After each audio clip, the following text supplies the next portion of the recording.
To open or close? That is the question. She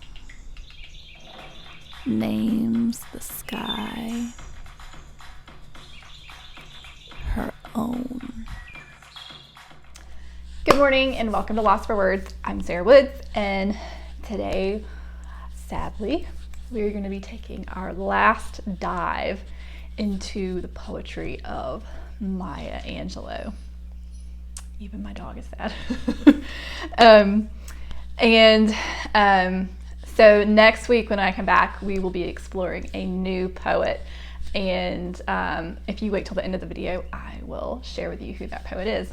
But today, for our last poetry exploration with Maya Angelou, we are going to be exploring two of her poems.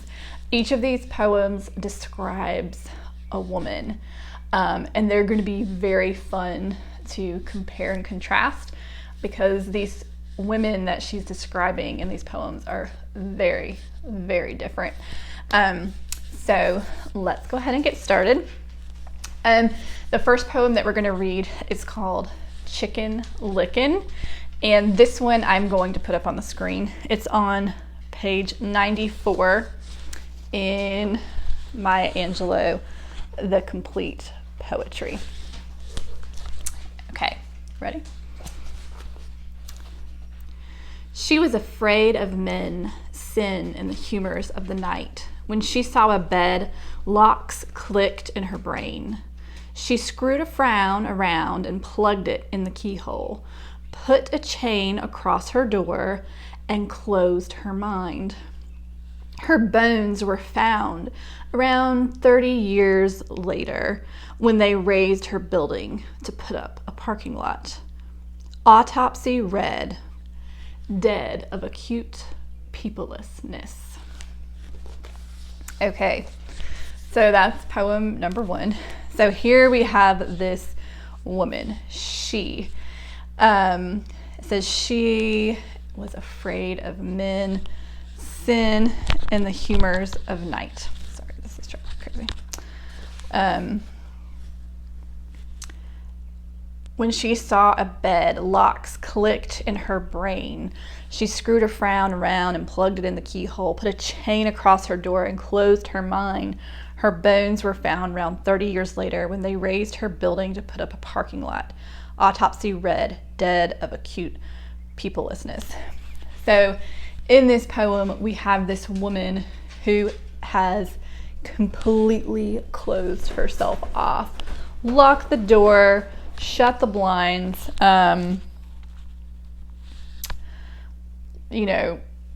nobody's getting in type of picture that Maya Angelou is painting for us of this woman, all the way to the point of she spends her whole life locked up, locked away from people, away from men, and they didn't even find her body until they tried to bulldoze the building to put up a parking lot. So that is woman number one.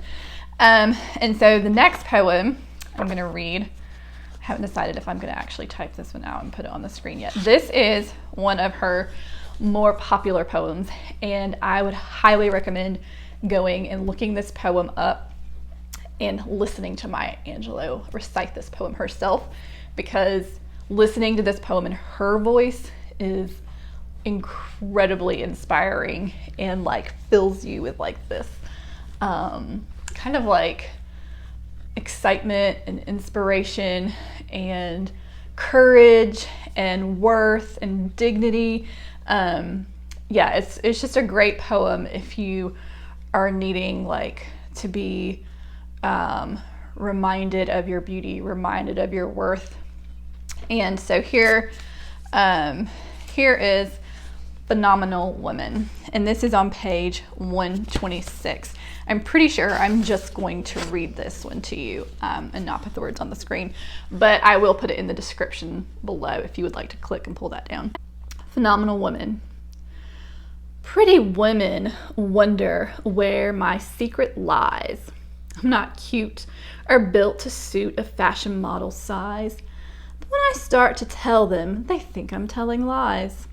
I say, it's in the reach of my arms, the span of my hips, the stride of my step, the curl of my lips. I'm a woman, phenomenal woman. That's me.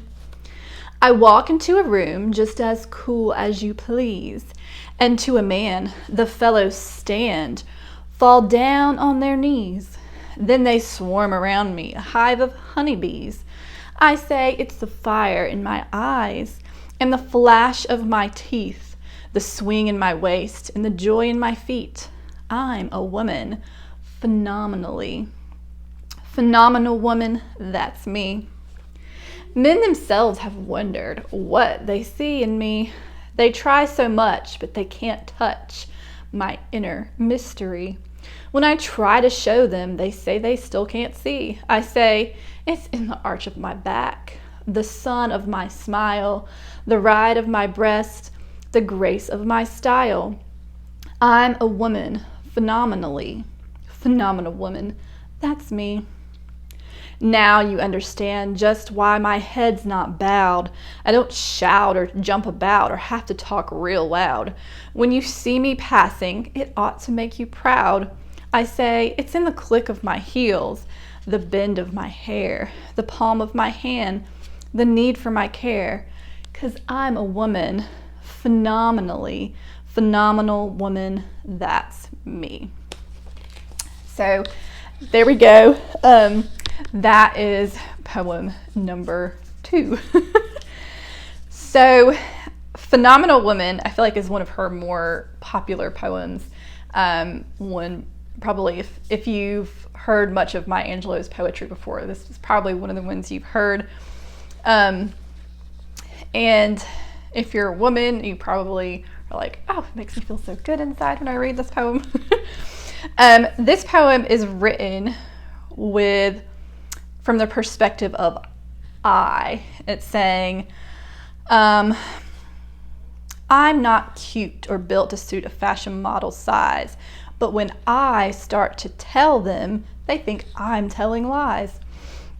So I say, it's in the reach of my arms, the span of my hips, the curl of my lips. I'm a woman, phenomenally. There's this repetition throughout the whole poem of this woman asserting herself, asserting the I, and her being.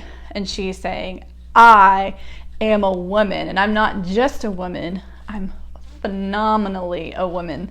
So this poem leaves you with a feeling of like a plant that's been watered and is standing up strong and tall. Like, it's not a withered plant that's sad and desperate in need of nutrition. Like, this is a plant that is like erect and face towards the sky.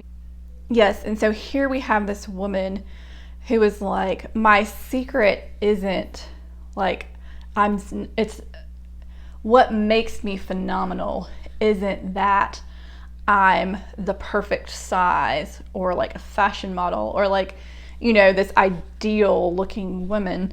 But she starts to go through this poem describing like how she walks with like courage and dignity and self-worth. And even though in the beginning she says she's not built to suit a fashion model size, but she does not there's nothing about this poem where you leave it feeling like she hates her inner self or her outer self, like her body. And you can feel like it's in the reach of my arms, the span of my hips. Let's see, the flash of my teeth, the swing in my waist, the joy in my feet. So those are some of the parts of her body, the arch of her back, the sun of her smile, the ride of her breast. She says her head's not bowed in shame. It's in the click of her hair, her heels, the bend of her hair, the palm of her hand. So there's all this description of the different parts of her body, and she's sort of like owning them and saying, like, these are mine, and they're what sort of make me a woman. They're part of what makes me a woman. And like, she carries all these parts of her body like they are sort of like fire, or like they're like electricity, or like they're something to be reckoned with, like they're powerful. But I feel like there was also some parts that are not just, I'm trying to think, is this all? Yeah, it's funny. As I'm reading this, I feel like almost everything about this is about her body. But it's weird. It's like when you're reading it, for me, when I read it, although it's describing these parts of her body that are like, just, that she's saying are phenomenal, that are, it feels like they are lit from the inside out. Like, it feels like her mystery of why her body is beautiful and why her body is phenomenal is because the spirit that's inside her body is on, like, is passionate, is on fire, is alive, is full of love and dignity and self-worth. And then here, and in this poem, she's got all these men, like, was it like falling on their knees, and they're like, they can't figure out why. Like, why are we like drawn to her like bees to honey?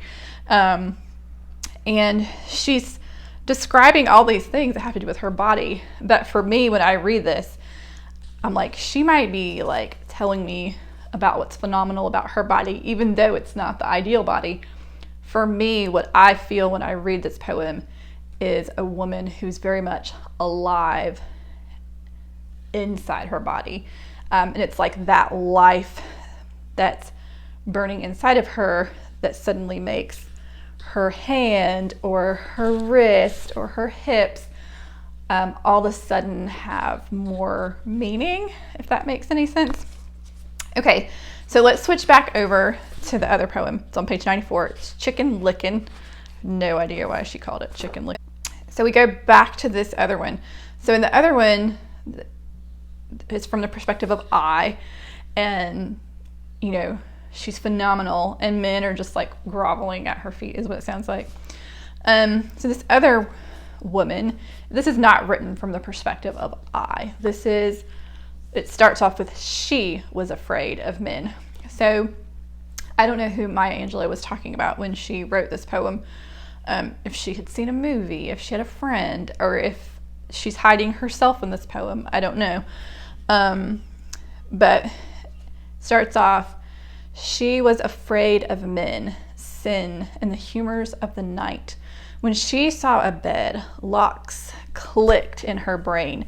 She screwed on a frown around and plugged it in the keyhole, put a chain across her door and closed her mind. Her bones were found around 30 years later when they razed her building to put up a parking lot. Autopsy read, dead of acute peoplelessness.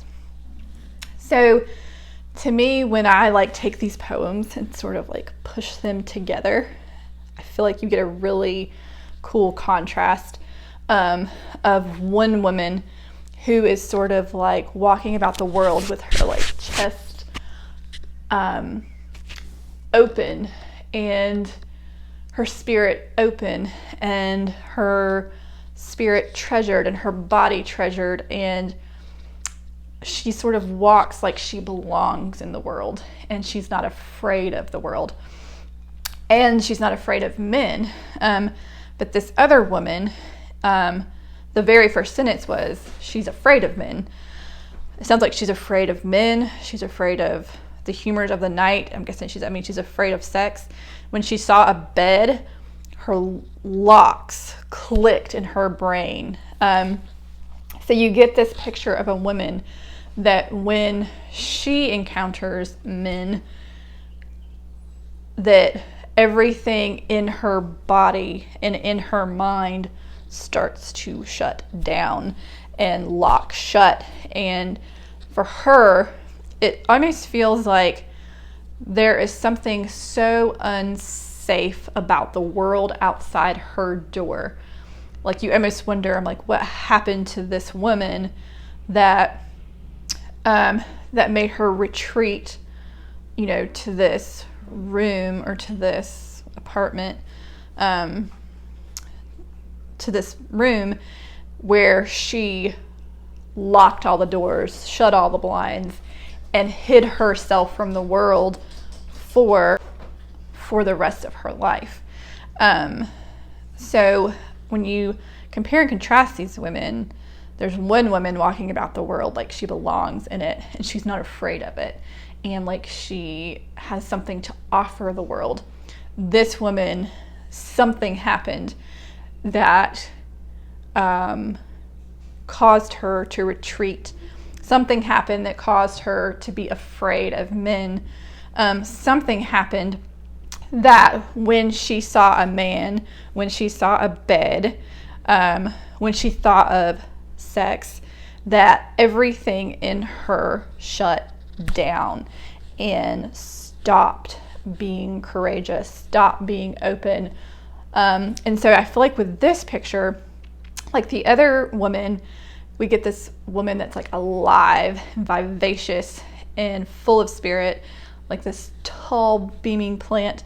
And this one, you get this, for me, I feel like it's this sort of like closing in, shutting down, that sort of like abandoned house kind of feeling of like slowly rotting from the inside out. Like all the parts of her spirit that may have been courageous, may have had self-worth, may have had dignity,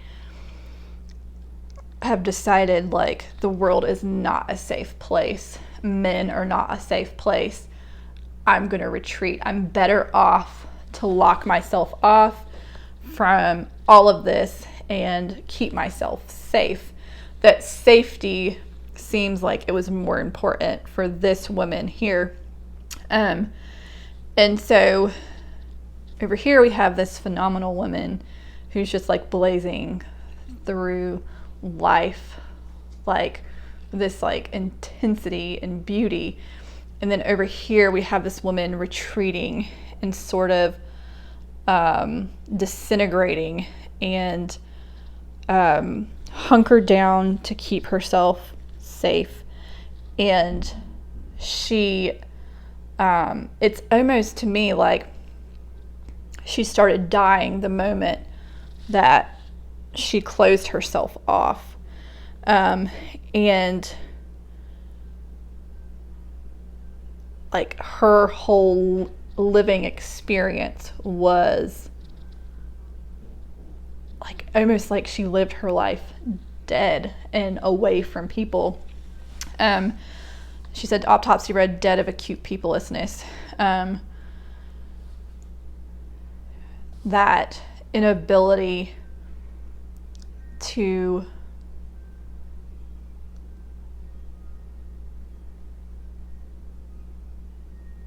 it's like if people become not safe to you and you have to retreat, it's like life becomes just gets smaller and smaller. And there feels like there's something about the end of that poem that feels like dead of acute peoplelessness, that it's something to do with people that keep us alive in this poem. For me, it kind of makes me think that like maybe she's saying that it's our connections with people, that experiencing that connection with people and love that makes life worth living, that enlivens us and I don't know.